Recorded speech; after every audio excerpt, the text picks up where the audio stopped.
Da li imate osjećaj da koliko god da se trudite u životu, nikako da krenete napred? Kao da vas nešto vuče unazad. Često nas ne koče neke spoljne okolnosti, već naš unutrašnji nevidljivi sukob. Na primjer, u svojoj glavi svađamo se sa članovima svoje porodice, sa kolegama sa posla, sa ljudima koji su nas nekada povredili. Ali starac Tadej daje ključ za izlaz iz te životne situacije, za izlazak iz te duhovne zaglavljenosti ili tog ćorsokaka.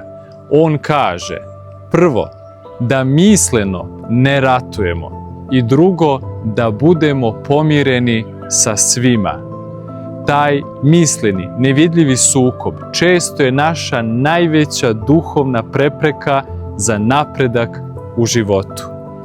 Ne može se graditi budućnost ako se stalno u glavi vode stare bitke. Zato oprostite ljudima, zakopajte to nevidljivo oružje u svojim mislima i vidjet ćete kako vam se polako, ali konačno otvaraju svi životni putevi.